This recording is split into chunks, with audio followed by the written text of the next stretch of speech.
আজকে যখন বাংলাদেশের মানুষের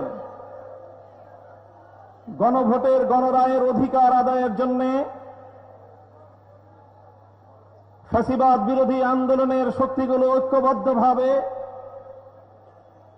অত্যন্ত সুশৃঙ্খল এবং নিয়মতান্ত্রিক উপায়ে ধাপে ধাপে সামনের দিকে অগ্রসর হচ্ছে, তখন গণভোটের এই রায় বাস্তবায়নের দাবিকে দুর্বল করার লক্ষ্যে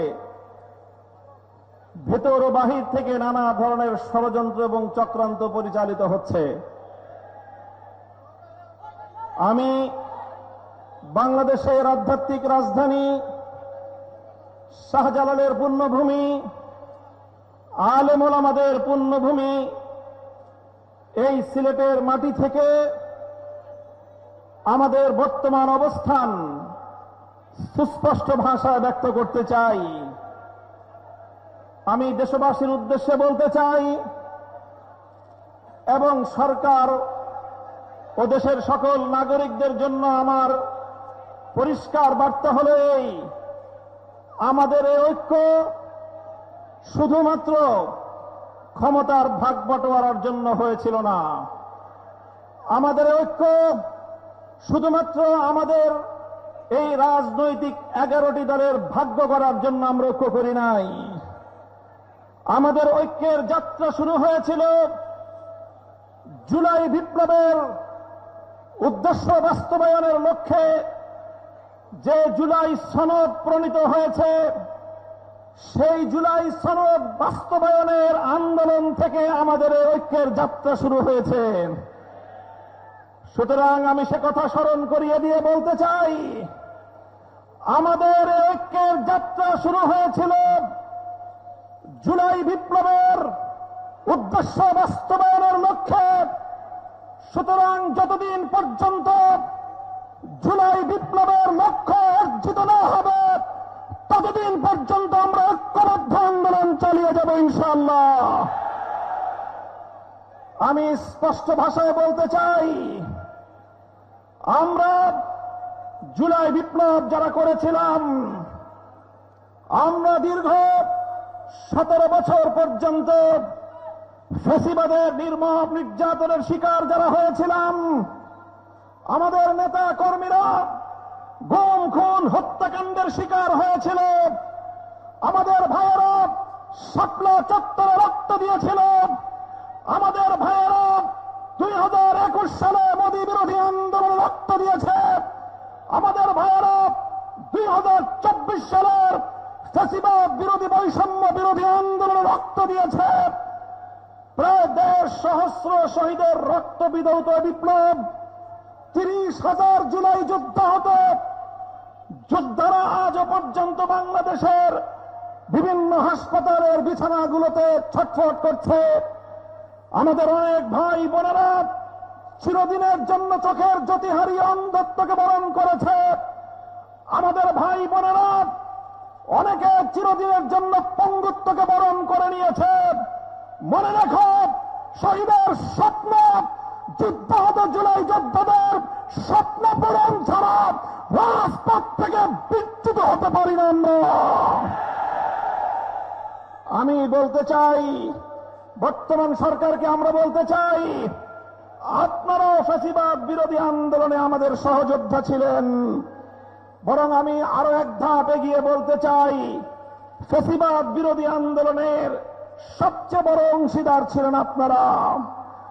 তাই আমরা আপনাদের কল্যাণকামী, আমরা দীর্ঘ অভিযাত্রায় আপনাদেরকে আমাদের বন্ধু মনে করি।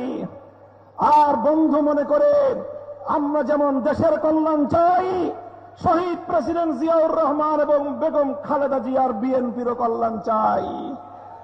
আর কল্যাণ চাই বলেই আমরা বারবার বলছি, যেই জুলাই বিপ্লবের উপর ভিত্তি করে ক্ষমতার মসনদে বসেছেন, সেই জুলাই বিপ্লবের সঙ্গে যদি গাদ্দারি করেন, ক্ষমতার মসনদে থাকবার কোনো অধিকার আপনাদের থাকবে না। জুলাই বিপ্লবের সঙ্গে গাদ্দারি করবেন না। দোহাই লাগে, আপনাদের প্রথমে পায়ে ধরে বলবো, তারপরে হাতে ধরে বলবো। যদি পায়ে ধরে হাতে ধরে বললে কথা না শুনেন,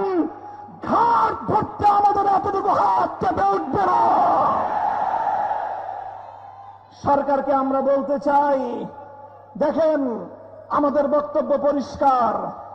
50% জনগণের ভোটের ম্যান্ডেট নিয়ে যেভাবেই হোক, যে পথেই হোক আপনারা সরকার গঠন করেছেন।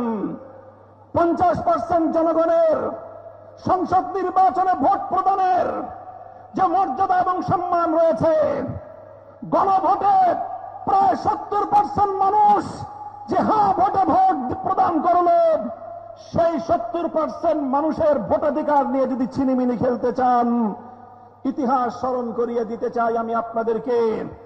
1970-এর জাতীয় নির্বাচনের গণরায়ের সঙ্গে বিশ্বাসঘাতকতা করেছিল পশ্চিম পাকিস্তানিরা। পরিণামে মুক্তিযুদ্ধকে তাদের ফেস করতে হয়েছিল এবং বাংলার মানুষ মুক্তিযুদ্ধের মাধ্যমে স্বাধীনতা ছিনিয়ে এনেছিল। স্বৈরাচারী ফ্যাসিবাদী শেখ হাসিনা 2014 সালে বিনা ভোটের সরকার, 18 সালে রাতের ভোটের সরকার, 24 সালে আমির আমির সরকারের মাধ্যমে জনগণের ভোটাধিকার কেড়ে নেওয়ার চেষ্টা করেছিল। 24 জুলাই বিপ্লবের মাধ্যমে শুধু ক্ষমতার মসনদ নয়, বাংলার সীমানা থেকে সে অপারেট করে গিয়ে পড়েছে। আপনাদেরকে বলতে চাই, 70% জনগণের এই ম্যান্ডেটের সঙ্গে যদি আপনারা বিশ্বাসঘাতকতার এই ধারা অব্যাহত রাখেন, আপনাদের পরিণাম পশ্চিম পাকিস্তানি স্বৈর গোষ্ঠী এবং শেখ হাসিনার চেয়ে ভিন্ন কিছু হওয়ার কথা নয়। আপনারা গণভোটের রায়টা কার্যকর করেন, ভালো হবে আপনাদের। দেশের মানুষকে সম্মান দেখান। আপনারা আমাদের কথা শুনবেন এক সময়। তবে বাংলাদেশে একটা কথা, একটা প্রাণীর কথা, যে পানি খায় তবে ঘোলা করে খায়। আমি সেই প্রাণীটার নাম বলতে চাইলাম না। আপনাদেরকে যদি প্রশ্ন করি, জানেন পানি ঘোলা করে কোন প্রাণী খায়? আমরা বলেছিলাম এই চুপ করে রাখেন না। আমরা বলেছিলাম শেখ হাসিনার লেসপেন্সার চুপ বাংলাদেশের রাষ্ট্রপতির ক্ষমতার মস্তদে থাকতে পারে না। কথাটা ভালো লাগে নাই? কথাটা ভালো লাগে নাই আপনাদের? আজ যখন সে রাষ্ট্রপতির মস্তদে বসে আপনাদেরকে ছবল মারতে উদ্যত হয়েছে, তখন স্পিকারকে 24 ঘন্টার নোটিশে হাসপাতাল থেকে ডেকে এনে সেই চুপ্পুকে আপনারা বিদায় করলেন। সেই তো পানি খেলেন, সেই তো জলটা খেলেন, ঘোলা করার পরে খেলেন। এখনো বলছি, গণভোটের গণরায় মেনে নিন, জুলাই সনদ অক্ষরে অক্ষরে বাস্তবায়ন করুন।